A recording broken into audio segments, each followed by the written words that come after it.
Bismillahirrahmanirrahim. Assalamualaikum warahmatullahi wabarakatuh. Selamat pagi teman-teman. Alhamdulillah ya kita bisa bertemu lagi dalam titik balik perubahan. Sebelum kita awali kuliah kita pagi ini, kita berdoa terlebih dahulu supaya apa yang kita dapat pagi ini bisa berkah, bermanfaat dan bisa mendapat pemahaman. Berdoa mulai. A'udzubillahi minasyaitonirrajim. Bismillahirrahmanirrahim. Rabbi zidna ilma warzuqna fahma birahmatika ya arhamar rahimin. Amin. Monggo Kang. Oke, bismillahirrahmanirrahim ya. Assalamualaikum warahmatullahi wabarakatuh. Selamat pagi ya. Ini kemarin tuh lagi rekaman ini ya, rekaman healing and recovery. Terus kemudian ada apa ya? Ada cerita menarik ya. Dan saya kira ini perlu dibacain rame-rame. Jadi Hawking ini kan punya penyakit yang aneh-aneh ya. Jadi dia punya penyakit itu macam-macam. Kemudian di sini dia punya ini ya, penjelasannya bagus. Penjelasannya itu misalnya ya, setiap kali seseorang berada di bawah level 200, kami menemukan bahwa sistem energinya tidak seimbang gitu ya. Jadi ketika kesadaran kita di bawah 200, baik secara emosi maupun pemikiran atau pandangan hidupnya atau pandangan ketuhanannya atau pandangan terhadap kejadian, itu yang rusak duluan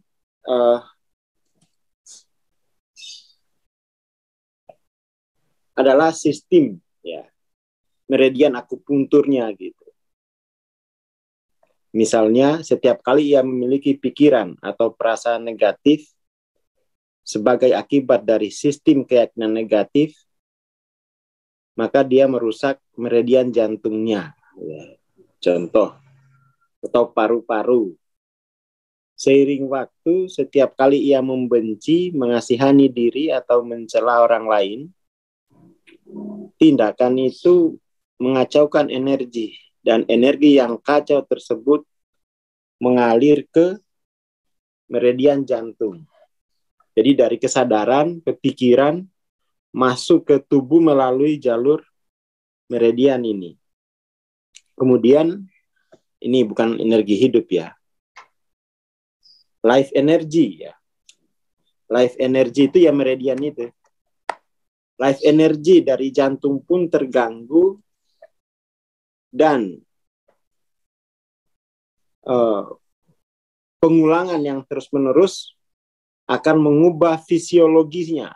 Jadi pertama terganggu dulu meridiannya, lalu nanti kalau sudah sering mengubah fisiologinya. Kemudian penyimpangan dalam sistem saraf otonom pun mulai terlihat dan kemudian masuk ke fungsi-fungsi organ. Jadi panjang ceritanya itu. Dari kesadaran, lalu kemudian mengubah fisiologi, kemudian ke sistem sarafnya, lalu ke fungsi-fungsi organnya. Akibatnya mulai terjadi gangguan fisiologi dari jantung itu sendiri, termasuk pembuluh arteri. Seiring waktu, gangguan kronis yang terus-menerus terjadi di meridian jantung menimbulkan gangguan ke level fisik yang merupakan ekspresi dari apa yang bertahan dalam pikiran. Jadi punya cara pandang negatif terhadap keadaan, itu bisa merusak sistem energi, sistem akupunktur tubuh, dan kemudian tuh mempengaruhi sistem saraf otonom. Kemudian itu bisa mempengaruhi proses-proses elektrik kimiawi pada sel. Akhirnya menjadi penyakit. Gagal jantung sebagian terjadi sebagai akibat dari sikap mental negatif. Sikap mental ya, jadi cara melihat kehidupan itu kalau negatif ya bisa merusak ya sistem organ kita. Kemudian pikiran mengambing hitamkan kolesterol, stres, gaya hidup, dan sebagainya. Jadi yang menariknya adalah cerita Hawking ya. Cerita Hawking, nah ini, saya memiliki daftar penyakit yang panjang. Sehingga saya harus menuliskannya semuanya secara urut untuk mengingatkan karena separuh daftar ini sudah terlupakan meskipun penyakit-penyakit itu telah bertahan untuk waktu yang sangat lama di tubuh saya. Dia menderita ulkus yang sulit disembuhkan. Dia sudah menjalani perawatan medis tradisional, maksudnya ya kedokteran, obat gitu ya, dan psikoanalisis, psikologi, serta berbagai macam pengobatan yang dimulai di sekolah kedokteran. Dia kan dokter ini. 20 tahun kemudian saya masih menderita ulkus. Jadi dengan terapi yang perawatan selama 20 tahun masih menderita ulkus. Dan tidak hanya itu, jenis ulkus berbeda yang menyebabkan lubang-lubang di bagian-bagian lain, usus 12 jari saya. Jadi ususnya lubang-lubang. Ulkus itu membuat lubang dan perdarahan, serta menciptakan serangan pankreatitis berulang. Dia juga menderita kolitis seiring dengan divertikulitis yang disertai perdarahan. Dalam faktanya, divertikulitis yang saya alami sangat parah. Sehingga saya harus masuk rumah sakit beberapa kali dan mendapatkan transfusi darah. Saya hampir mengalami perdarahan hingga meninggal karena penyakit itu. Ada juga sakit migrain ya, yang tidak bisa disembuhkan. Psikoanalisis membantu hingga level tertentu dan saya telah bertemu dengan beberapa neurologis dan ahli-ahli terkenal di dunia. Ya malum ya, Hawking ini kan rekan kerjanya Linus Pauling. Linus Pauling itu penerima Nobel. Itu teman kerjanya dia. Teman proyeknya sama Linus Pauling. Jadi ya enggak heran lah kalau dia ngomong ahli-ahli terkenal dunia. Teman proyeknya penerima Nobel ya. Nulis buku bareng sama penerima Nobel. Tapi nggak ada perawatan yang membantu migrain ini. Yang tampaknya migrain itu terkait dengan banyak alergi. Jadi dia alerginya banyak sekali.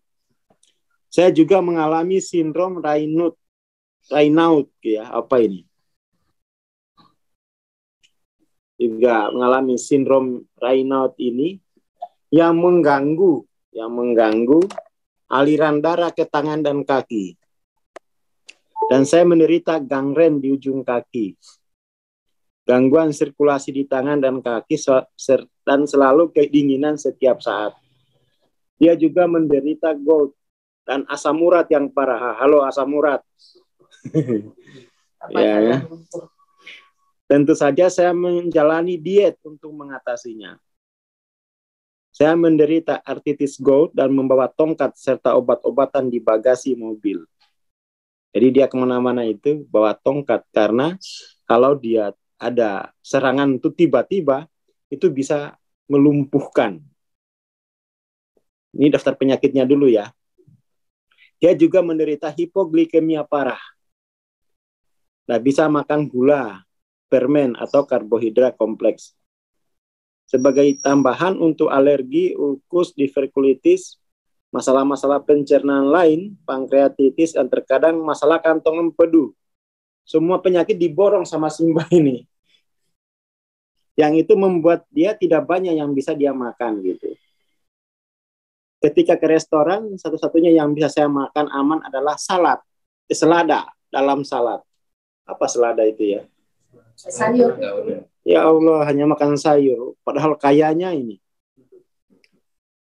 Dia tidak bisa makan tomat karena bijinya memperburuk kondisi diverkulitis. Biji tomat aja loh jadi masalah.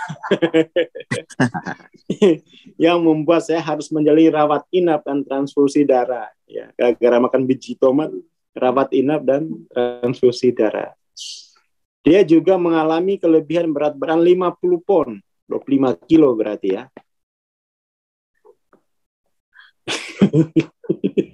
Dari ujung ke ujung ada yang salah dengan saluran pencernaan saya. Sistem sirkulasi, pencernaan, hormonalnya, kimiawi darah, termasuk tingginya kolesterol dalam darah, asam urat, serta sakit migrain ini ya. Semua ini mengindikasikan stres dan tekanan dalam sistem saraf pusat dan gangguan pada sistem saraf otonom. Sebagai tambahan, masih ditambah lagi. Ini Simba, saya juga menderita tumor kista pilonidal yang biasanya membutuhkan pembedahan. Tetapi penyakit itu secara perlahan menghilang secara spontan. Belakangan saya mengalami gagal jantung parah. Jadi penyakitnya 2 halaman buku ini kayaknya nggak cukup. Dan penyakit grave, hipertiroid yang tidak terdiagnosis dan dianjurkan untuk menjalani pembedahan atau radiasi, tapi dia tolak. Lalu pemeriksaan sinar X menunjukkan ada tumor di apeks paru-paru kanan. Ada tumor lagi di kanan paru-parunya gitu ya. Paru-paru saya dibiopsi yang menyebabkan kegagalan fungsi dan terjadinya pneumotoraks. Hasil biopsi menunjukkan bahwa lesi di paru-paru tersebut adalah bentuk dari tuberkulosis unggas. Saya menolak untuk menebus obat seharga $10.000 per bulan. $10.000 itu 100 juta sebulan. Kalau soal uangnya sih tidak masalah, dia punya rumah sakit. Orang kaya. Tapi dia tidak mau. Karena dia tahu bahwa antibiotik yang dia harus beli ini level penyembuhannya rendah. Karena dia dokter. Lesi di paru-paru secara perlahan menghilang tanpa perawatan. Gagal jantung pun sembuh, bayangin. Begitu juga dengan tumor paru-parunya itu. Fungsi tiroid bahkan kembali normal tanpa pembedahan maupun radiasi. Selain hal itu, jempol kiri terpotong ketika saya melakukan pekerjaan penuh pertukangan dan diobati dengan operasi tanpa anestesi. Gitu. Dioperasi dia tidak pakai anestesi. Saking saktinya ini Simba ini. Jadi rasa nyeri itu dia bisa atasi dengan kesadarannya gitu ya. Begitu juga dengan hernianya yang dioperasi tanpa anestesi. Ulkusnya yang sulit disembuhkan dan berulang kali kambuh hilang setelah 3 kali perawatan akupunktur. Seluruh penyakit yang disebutkan di atas diproses dan ditangani sebagaimana yang sudah dijelaskan, yaitu melepaskan ya perlawanan terhadap semua sensasinya. Ini rahasianya, membatalkan sistem-sistem keyakinan yang berkaitan dengan penyakit. Misalnya penyakit ini karena makan ini dibatalkan, enggak. Dan akhirnya dia berpasrah kepada kehendak ilahi. Maksudnya itu yang melarutkan egonya gitu ya. Dan seluruh penyembuhan dicapai tanpa anestesi gitu, atau narkotika. Karena dia tahu bahwa seluruh penyakit tersebut adalah konsekuensi dari kecenderungan karma yang muncul dari laku spiritual yang intens. Jadi hati-hati itu ya, yang cepat-cepat naik LOC nanti muncul semua penyakit. Yang awal ya dia muncul, yang selama ini direpresi muncul gitu ya. Tapi akhirnya itu kenaikan kesadaran itu membantu penyembuhan dan hilangnya penyakit secara ajaib. Sistem-sistem mental harus dipertanyakan untuk mengetahui apa yang sedang terjadi, karena sangat jelas bahwa seseorang dengan begitu banyak penyakit hampir tidak bisa dikatakan bebas dari konflik. Jadi ada konflik batin. Ada konflik batin di balik penyakit itu. Saya mulai mempelajari sikap perfeksionis saya. Dan bagaimana kecenderungan ini yang memungkinkan saya mudah memaafkan orang lain, tapi tidak mudah memaafkan diri sendiri. Yaitu menciptakan intoleransi terhadap kemanusiaan saya sendiri gitu ya. Kan banyak yang begitu itu. Gampang memaafkan orang lain tapi sulit memaafkan diri sendiri. Sikap tersebut rupanya menyebabkan rasa bersalah yang tidak disadari. Dan inilah yang membuat saya mengalami banyak penyakit. Jadi kepribadian perfeksionis ya, tipe kepribadiannya perfeksionis, kemudian itu dianggap sebagai yang berkontribusi banyak dalam proses munculnya berbagai macam penyakit. Asal muasal kecenderungan mental ini berawal dari masa kanak-kanak. Jadi sudah mulai terlihat di masa kanak-kanak dalam bentuk kehati-hatian moral. Kehati-hatian moral. Jadi misalnya kehati-hatian moral itu kan terlalu banyak larangan, do and don't kan. Jangan begini nanti begini, jangan begini nanti begini. Akhirnya itu menciptakan kepribadian atau mental perfeksionis. Bentuk kehati-hatian moral dan ketakutan terhadap dosa. Seperti itu. Jadi tidak boleh salah, ya. Tidak boleh berbuat keliru nanti merusak nama baik misalnya, kayak itu kehati-hatian moral itu tanamkan sejak kecil gitu kan. Dan itu kalau terlanggar dikit bisa menyebabkan rasa bersalah yang tidak disadari, unconscious guilty. Ya kan? Dia sadar ternyata ada kepribadian dalam diri saya yang sepertinya ini sangat cepat ya, sangat dominan untuk memunculkan berbagai macam penyakit. Lalu dia teliti kepribadian ini sebenarnya kapan mulai muncul gitu.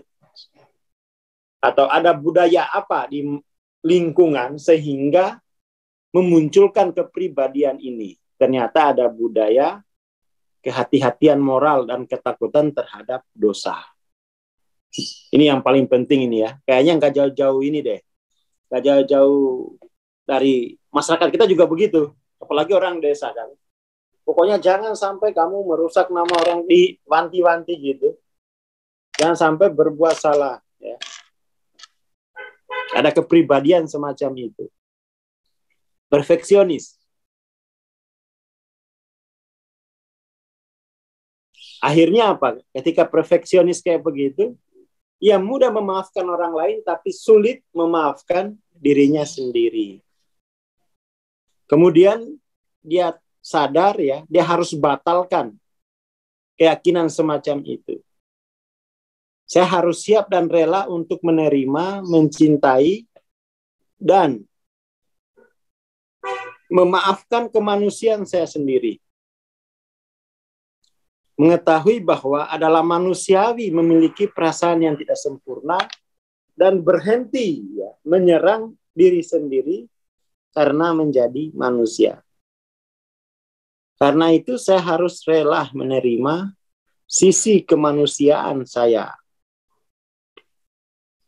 Jadi akhirnya dia ya salah enggak apa-apa. Memang ini sisi manusiawi gitu ya.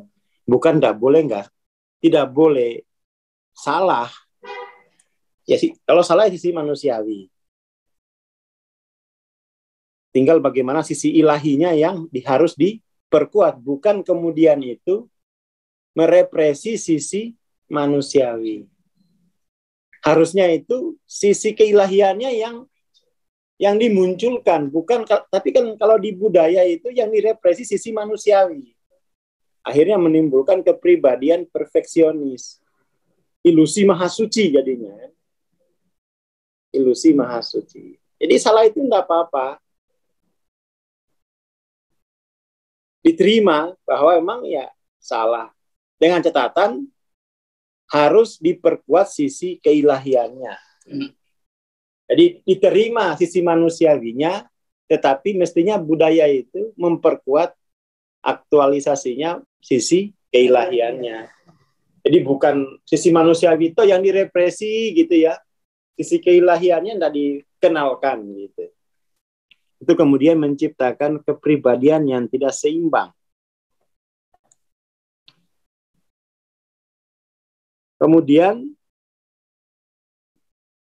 akhirnya dia bersikap belas asih ya terhadap dirinya. Jadi keputusan untuk bersikap belas asih dan memaafkan itu muncul dalam diri saya. Ya, muncul. Saya harus bersikap belas asih dan memaafkan diri saya sendiri sebagaimana terhadap orang lain. Jadi dengan melepaskan semua sikap negatif, lalu diganti dengan energi positif, kita mulai mengalami dunia diri kita sendiri dan hubungan kita dengan kehidupan dengan cara yang berbeda. Kita mulai mengalami kesukacitaan mendalam sebagai akibat dari kesediaan untuk melepaskan sikap menghakimi diri dan orang lain. Ini kemudian menjadi kebiasaan baru dan cara hidup kita di dunia. Dan itu menjadi sumber penyembuhan bagi diri sendiri dan orang lain, menciptakan sebuah konteks. Jadi ada konteks baru. Ada konteks baru. Jadi hanya dengan mengubah konteks itu bisa memungkinkan terjadinya penyembuhan gitu ya. Ketika kita mulai memutuskan untuk memaafkan dan bersikap belas asih, jadi berhenti mengutuk, menciptakan skenario kambing hitam ya. Dan ketika kita menjadi rela melepaskan skenario kambing hitam, berhenti mencari apa dan siapa, manusiawi gitu. Gak usah dicari, berarti kalau salah itu ya ada potensi manusiawinya yang aktual. Ya itu sudah terjadi. Yang harus dilakukan itu bagaimana ya memunculkan potensi keilahiannya setelah potensi kemanusiaannya itu aktual gitu. Mestinya seperti itu.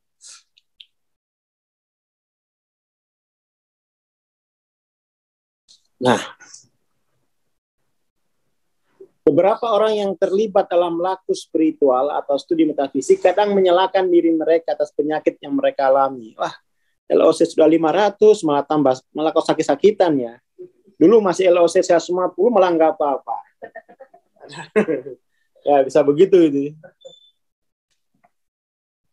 Sangat membantu untuk bersedia menerima apapun yang terjadi di level fisik. Untuk melihat kesadaran kita sendiri agar bisa memahami apa yang tengah dialami oleh batin kita. Jadi penyakit-penyakit fisik, dan seluruh situasi sosial ya. Kayak gini. Jadi apa yang terjadi pada fisik dan seluruh situasi sosial itu membantu memperlihatkan apa yang tengah terjadi dalam batin kita. Jadi pas sakit langsung syukuran aslinya. Karena itu memberitahu kita apa yang tengah terjadi dalam batin. Jadi masalah di keluarga, di budaya, di bisnis, komunitas, di kota, sampai peradaban, itu menunjukkan kondisi batin dominan ya manusia itu sendiri. Ini pentingnya, ini penting.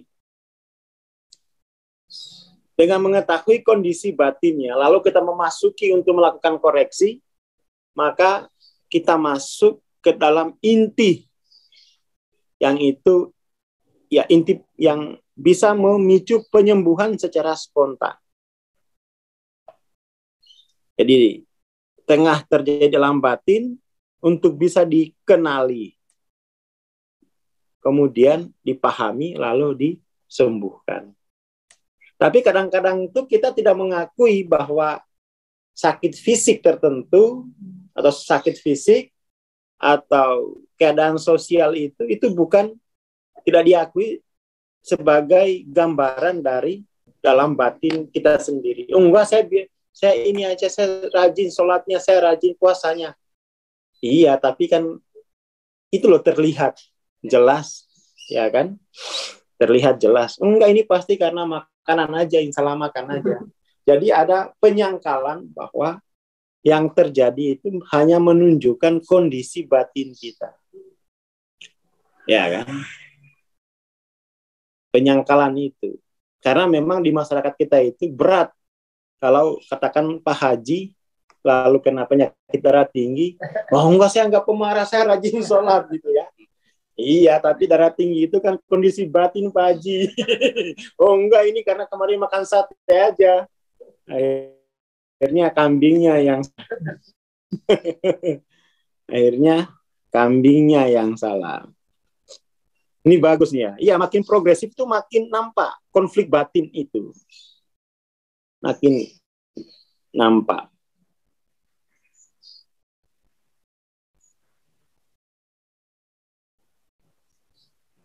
Oke ya, jadi ya akhirnya nyalain kambingnya. Gitu. Kalau perlu tuh nyalain yang jual sate. Akhirnya ini kita tutup saja satenya gitu. Sebuah penyakit sesungguhnya hanyalah kesadaran kita yang menuntut perhatian pada sesuatu yang perlu diperhatikan. Jadi masalah apapun itu di sini, dari badan sampai peradaban, yaitu kesadaran kita sendiri yang itu menuntut untuk dikoreksi. Dia hanya butuh dikoreksi. Dia hanya butuh dikoreksi. Ketika dikoreksi dari intinya, dari dalam batin, maka kemudian menciptakan potensi baru ya. Dan akhirnya yang aktual itu hal yang baru gitu. Ini termasuk masalah-masalah ekonomi gitu ya, masalah bisnis, masalah keluarga, dan masalah penyakit fisik. Biasanya kan manusia itu ya, kalau udah kena tubuhnya itu baru dia mau melakukan apapun. Tapi kalau keluarganya itu ya nggak apa-apa ini. Tapi kalau kena tubuhnya baru dia kapok. Jadi ini penting, sebuah penyakit sesungguhnya hanyalah kesadaran kita yang menuntut perhatian pada sesuatu yang perlu diperhatikan. Berarti ada pengabaian selama ini. Ada sesuatu yang membuat kita merasa bersalah, takut, atau mengalami perasaan-perasaan negatif lainnya. Ada sebuah sistem keyakinan yang harus dilepaskan dan dibatalkan. Jadi ada, ya harus dikoreksi. Ya, harus dikoreksi. Ada sesuatu yang harus dimaafkan.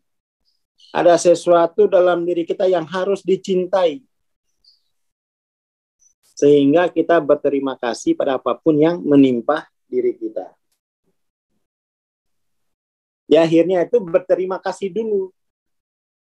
Apa pada penyakitnya ya, pada Hawking, pada asma, pada ulkus. Karena dia menunjukkan apa yang perlu kita koreksi.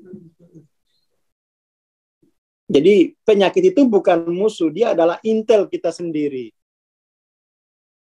Ini orang dalam, ya, intel dari dalam, yang melaporkan telah terjadi sabotase di dalam batin, gitu ya. Dia memberitahu tapi karena pendekatan kita adalah pendekatan materialis, maka penyakit itu atau masalah itu dianggap musuh. Tidak diakui sebagai intel dari dalam batin gitu ya. Di sikap kita itu sikap bermusuhan dengan penyakit. Penyakit itu dianggap merugikan. Padahal itu menguntungkan. Kenapa bisa menguntungkan? Karena yaitu memberitahu kita apa yang harus dikoreksi dari dalam batin. Bayangin kalau program batin itu sampai di akhirat, akan repot itu. Gak ada peluang lagi untuk mengoreksinya, kan gitu. Ya kan. Jadi alasan berterima kasih itu kesadaran bahwa ya penyakit ini tanda positif. Jadi dia memberitahu kita apa yang harus dikoreksi dari dalam batin. Itu satu ya.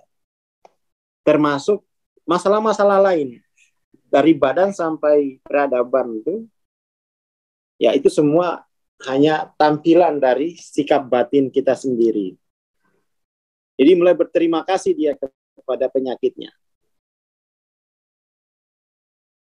Kalau penyakit ulkus terkait dengan sikap yang selalu menghukum dirinya sendiri, tidak mencintai dirinya sendiri. Kalau hipoglikemia menunjukkan sikap hidup dalam ketakutan. Jadi setiap penyakit itu menunjukkan nature tertentu. Ya. Kalau ulkus berarti itu nature 30. Menghukum diri. Kalau hipoglikemia berarti nature 100. Jadi dia meneliti akhirnya. Jadi penyakit itu memiliki tujuan dan sekarang kita melihatnya dengan cara yang berbeda. Jadi dia mulai mengambil hikmah, ya, mengambil hikmah dari penyakit itu. Jadi apa yang bisa saya pelajari dari penyakit ini? Selama ini kan yang belajar dokter toh. Kita yang sakit, yang belajar dokter. Harusnya ya dokter belajar, kita juga belajar. Tapi yang dipelajari kan beda. Kalau dokter mempelajari sifat kimiawi dari penyakit itu, kalau kita sifat batinianya gitu. Jadi kita akhirnya belajar sifat batinianya. Gerakan ini nih yang harus disebar ke masyarakat. Ayo pelajari sifat batinia dari kejadian apapun, mulai dari badan sampai peradaban. Dengan begitu, rumah sakit enggak banyak, enggak perlu banyak. Kita punya kemandirian untuk mempelajari diri kita sendiri. Kita mesti menjadi tertarik untuk belajar tentang sifat batinia kita, sifat kesadaran dan mengetahui apa yang mendasari sebuah penyakit. Sehingga kita bisa menyembuhkannya melalui pemahaman yang lebih besar atau melalui perluasan konteks kesadaran diri kita sendiri. Perluasan konteks. Ini harus menjadi gerakan gitu ya. Makanya kita di PCI ini nanti bulan depan itu ada gerakan penyembuhan lewat mengubah konteks batinianya. Nanti ada komunitasnya. Masyarakat jangan sampai dia tidak belajar dari apapun yang dia alami gitu. Malah yang pelajari orang lain. Akhirnya masyarakatnya bodoh terus. Karena momentum untuk belajar diserahkan ke orang lain. Dan dia kemudian tidak dapat apa-apa dari hidupnya. Itu yang penting.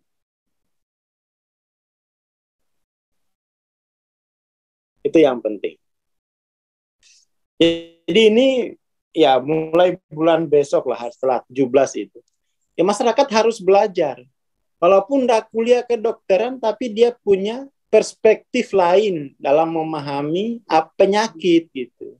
Selamat tinggal dukun pokoknya ini. Karena ini gerakan ini nanti akan dilakukan online. Jadi orang nonton-nonton aja itu bisa, oh begitu cara memahami penyakit ya. Kita nanti mau edukasi di sisi penyakit. Kalau 4 tahun terakhir ini kan soal pencerahan itu penting gitu kan. Sekarang itu bagaimana meneliti penyakit dari perspektif kesadaran atau dari perspektif batinianya, itu harus diajarkan. Itu harus diajarkan. Harapannya nanti itu, nah ini kita udah punya gerakan ya.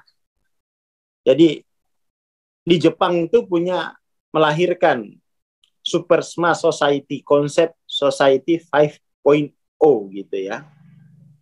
Mestinya Indonesia kita bikin Society 6.0, masyarakat dimensi kelima, di mana masyarakatnya itu dia terhubung dari hati ke hati, artinya dia mastering dengan hal-hal batinia itu gitu, bukan perdukunan gitu ya.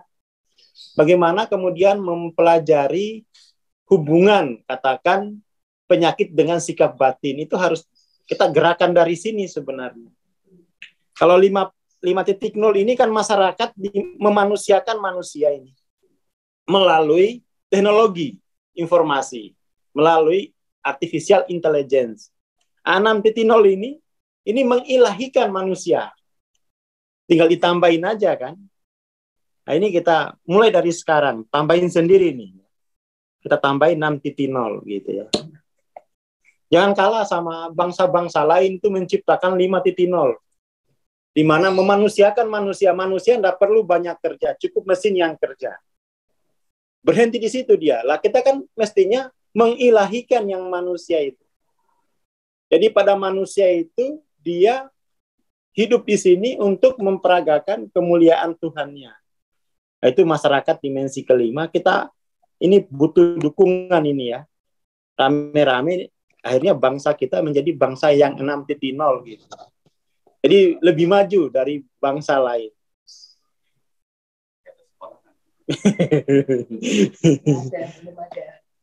Ya ini penting ya. Jadi kita kayaknya ini jangan plonga-plongo terus dalam peradaban gitu. 3.0 ya kita hanya menjadi konsumen. 4.0 konsumen. 5.0 dari konsumen juga ini. 6.0 itu kita harus yang ini apa namanya? Kita harus yang populerkan. Ya. Ini kan visi apa umatan wahidan itu kan 6.0. Jadi umatan wahidan, umat yang satu. Itu Society 6.0 gitu ya. Belum ada itu yang tahu itu. Nggak mungkin lah. Enggak, kata Nabi bisa, kata Quran itu bisa. Justru tujuan kita itu di sini adalah membangun peradaban 6.0. Seperti itu. Ini kita sudah mulai bikin modelnya ya. Mulai bikin 6.0, tambahin lagi. Nggak cukup hanya memanusiakan manusia, tapi harus mengilahikan kemanusiaan. Itu agama itu di situ gitu. Dan ini ya akan dimulai dari kapan keilahian terperagakan, ketika dia mampu mengatasi masalah-masalah tubuhnya. Masalah keluarganya itu peragaan keilahian aja gitu kan. Ini mesti dimulai dari Indonesia lah ya, lalu menyebar kemana-mana. Saya kira itu ya. Jadi ya kita mesti memberi contoh ya. Gini loh caranya 6.0 itu. Konsepnya itu sudah ada kok, disebutin umatan wahidan gitu kan. Sudah ada semua. Itu kan apa namanya? Kota peradaban madani itu 6.0. Di mana hubungan itu terjadi dari hati ke hati. Ya kan? Itu kan, dan itu memang tidak mudah. Karena memang orang-orangnya harus tercerahkan gitu ya. Nah, kita selama 4 tahun ini kan membahas ini loh, tahapan pencerahan itu mudah. Nah, setelah ini tahun kelima ini kita mulai mengamalkannya dengan membentuk masyarakat dimensi kelima, 6.0. Masyarakat yang ya batinianya itu terhubung gitu ya dengan keseluruhan. dan daya batin itu mampu mengatasi masalah-masalah yang terjadi dalam masyarakat, mulai dari fisik sampai masalah peradaban. Begitu.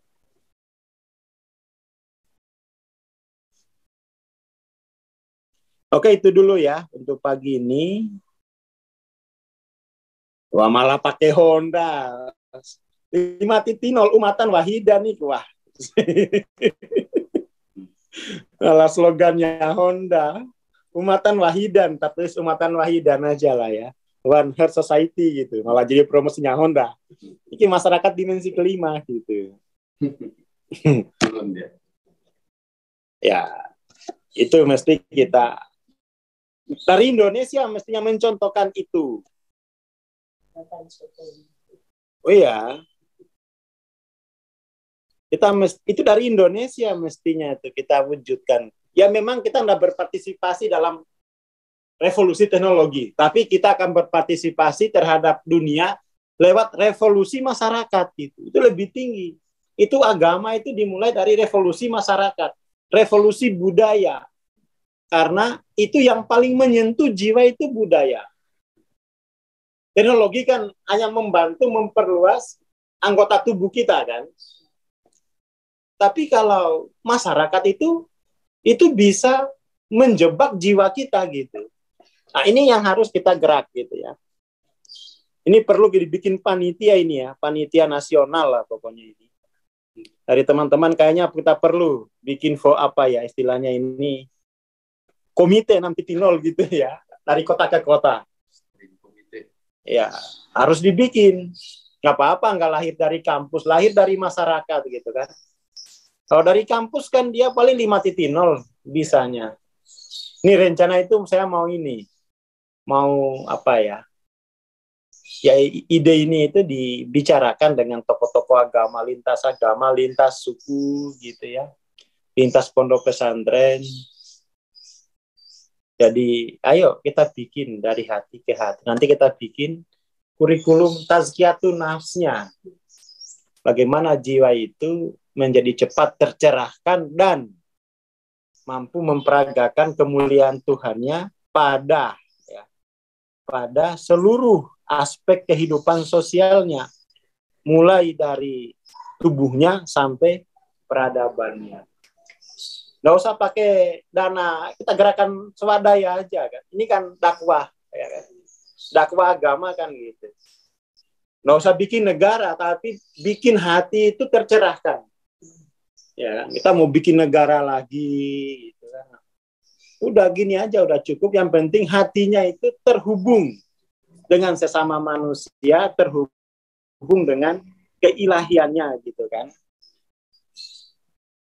Nggak ada judul bukunya pagi ini Healing and Recovery. Tunggu aja nanti lagi direkam ini ya, lagi direkam. Nanti nabung dulu aja gitu. BBHR tapi versi baru yang divideokan. Kalau yang lama kan pakai Zoom tuh ya, kurang terbagus arsipnya. Sekarang ada arsipnya. Pokoknya itu ya, mohon dukungan gitu ya. Terutama masalah tubuh ini loh. Kalau sakit itu kita tidak berdaya. Padahal harusnya sakit itulah waktunya untuk memasuki dunia batin kita gitu. Memperbaikinya dari dalam batin itu baru masyarakat 6.0. Keilahiannya itu terperagakan di mana-mana gitu kan. Dari badan sampai peradaban. Ini siap-siap aja pokoknya ya. Iya, malah sakit itu mana sih yang sakit ini? Untuk penelitian. Untuk penelitian. Nah, ini gerakan ini mulailah setelah Agustus ini. Ya, setelah Agustus besok itu betul-betul kita mau bentuk ya. Mungkin kita bentuk panitia dari kota ke kota gitu ya. Dulu ya 500 kota. Nggak usah pakai anggaran APBN. Tapi kalau dikasih, alhamdulillah bisa buat healing. Bisa buat healing itu ya. Ini kampus perlu diajak ini ya. Ada Pak Ridho nggak ini ya? Ini gimana gerakan 6.0 ini ya? Oh, ada Pak Rido ya. ITS kayaknya bisa bantu ini. Lewat program apa itu? Kan ada ininya yang kemarin itu. Apa sih itu? Humanity ya. Humanity-nya. Mbak Esti. Iya, ini bisa bantu ini. Kita populerkan dari Indo. Masyarakat butuh 6.0. Kami ingin terhubung dengan keilahian kami. Dengan teknologi biar Jepang yang kerjain. Tinggal beli nggak apa-apa itu. Masih banyak pulau kita yang belum belum dijual. Kalau beli teknologi itu gampang lah ya. Masih banyak hutan kita yang belum ditebang. Ya. Ada kaos baru ya, tenang aja Mas. Kalau soal kaos mengkaos ini. Oke ya, terima kasih. Assalamualaikum warahmatullahi wabarakatuh. Waalaikumsalam warahmatullahi wabarakatuh. Terima kasih Bang Ansor, terima kasih teman-teman. Insya Allah kita bertemu besok pagi ya. Ditunggu aja pengumuman dan linknya di grup. Terima kasih, selamat pagi. Assalamualaikum warahmatullahi wabarakatuh. Selamat pagi.